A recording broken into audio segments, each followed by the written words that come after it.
sekarang kita akan melanjutkan bagaimana menggunakan VLOOKUP ya. Jadi setelah tadi VLOOKUP, kita sekarang ke VLOOKUP.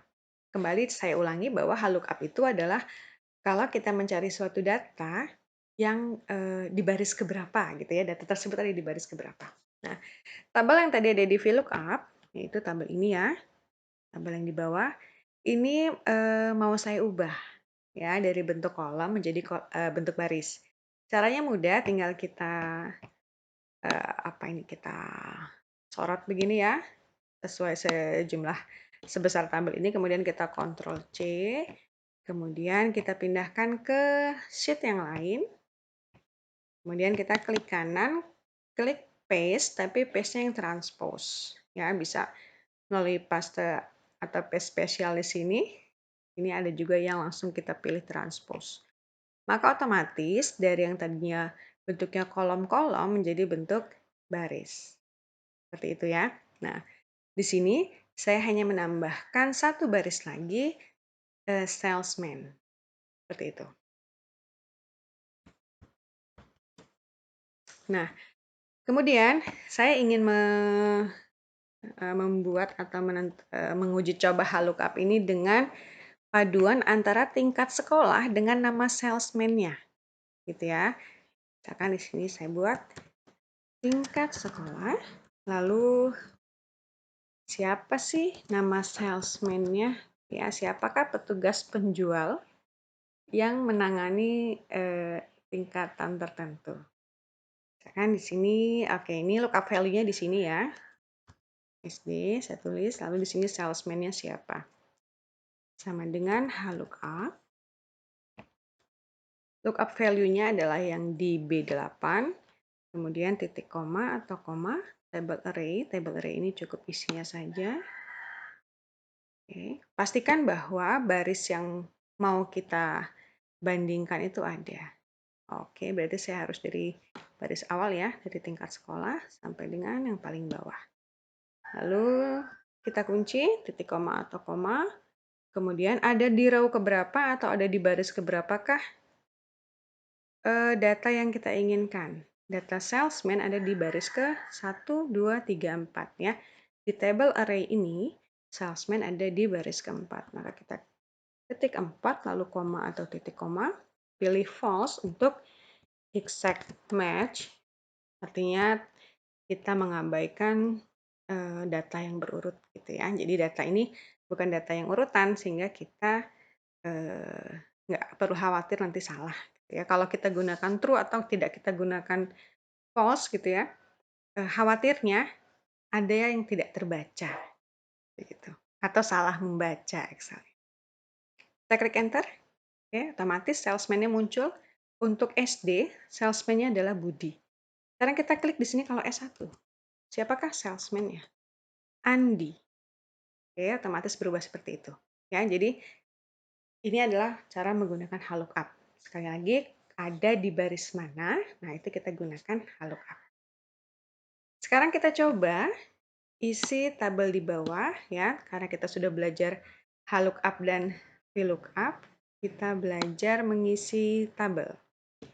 Di sini ada note-nya, isi kolom warna bendera, harga, dan salesman dengan fungsi VLOOKUP, lalu kolom nilai penjualan dengan mengalihkan harga dan jumlah terjual, isi predikat dengan fungsi fungsi if, dan isi bonus sangat baik, ya, maka bonusnya 5% dari nilai penjualan.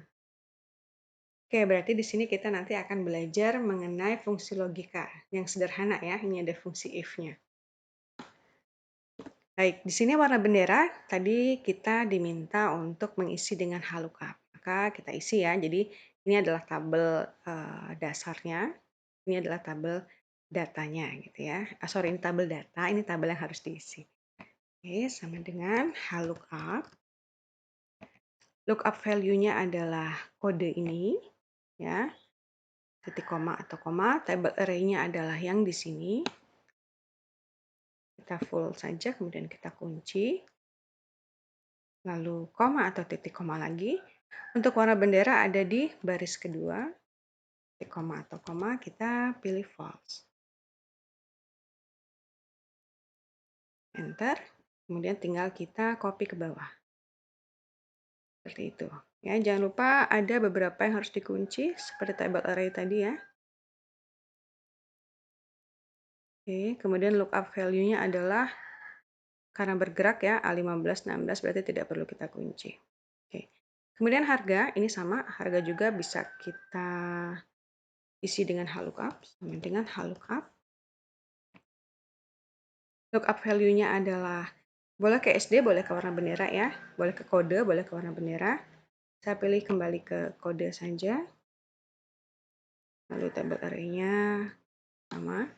Nah, table array ini sebenarnya untuk memudahkan sih bisa kita beri nama, tapi kita skip dulu. Kita gunakan cara yang biasa ya. Lalu tadi table array sudah dikunci. Row index-nya harga ada di baris ke 1, 2, 3 di baris ketiga ya. Sama, kita gunakan false juga di akhirnya. Tutup kurung, kita enter. Double klik saja. Oke. Sini bisa kita perbaiki formatnya, bisa accounting atau currency ya. Kemudian nilai penjualan, jadi bendera, harga, dan salesman. Oke, salesman juga perlu diisi dengan lookup, sama dengan lookup. Sama saya lookup value-nya semuanya ke kode tingkat sekolah ya. Di sini adalah SD, SMP, dan seterusnya. Kemudian lookup value-nya adalah kode itu, kemudian table array-nya juga sama. Kita kunci. Lalu salesman itu ada di row ke 1, 2, 3, 4, ada di row keempat.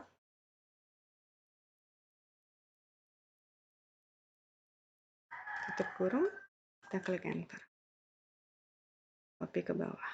Oke, sekarang isi kolom nilai penjualan dengan mengalihkan antara harga dan jumlah terjual. Oke, ini ya. Berarti ini sama dengan harga dikali jumlah terjual. Diabaikan saja lembarnya, nanti kita perbaiki. Nah, seperti itu. Ya. Lalu nanti kita mengisi predikat. Nah, jangan lupa saat membuat jumlah terjual ini, cukup kita tinggal mengisikan angkanya saja ya, 1200, 246, dan seterusnya. Kemudian dari sini baru kita klik kanan, format cell. Nah, lalu baru kita custom. Ya, custom, kemudian menambahkan teks lembar. Jadi, supaya tetap bisa diolah ya, angka yang ada di kolom ini. Jadi bukan menuliskan 1200 lembar. Kalau di sini perhatikan, kita lihat kolom di atas, ini hanya tertulis 1200 ya. Supaya seperti itu, jangan lupa tadi klik kanan, lalu kita pilih format cell ya, lalu custom, menambahkan teks lembar ya setelah angka. Nah, untuk predikat kita gunakan yang sederhana. Di sini predikatnya adalah jika nilai penjualan lebih dari 4 juta, maka mendapatkan predikat sangat baik. Oke. Sama dengan if jika nilai penjualan, ya kita sorot sel nilai penjualan, lebih dari 4 juta rupiah, kita tulis 4 juta, ya, maka mendapatkan predikat sangat baik karena teks kita pakai tanda petik, lalu kita tulis di sini sangat baik. Lalu tutup kurung, tutup pakai tanda petik, kemudian tutup kurung, kita enter. Ya, lalu kita copy ke bawah. Oke, di sini di sini tambahkan. Jika tidak, tambahkan ya, jika tidak, maka tidak mendapatkan predikat. Karena teksnya kosong, maka kita tanda petik 2 itu saja. Oke, supaya tidak isi false ya. Nah, seperti itu. Ya, itu cara menggunakan atau cara menggunakan fungsi logika if dengan versi yang sederhana.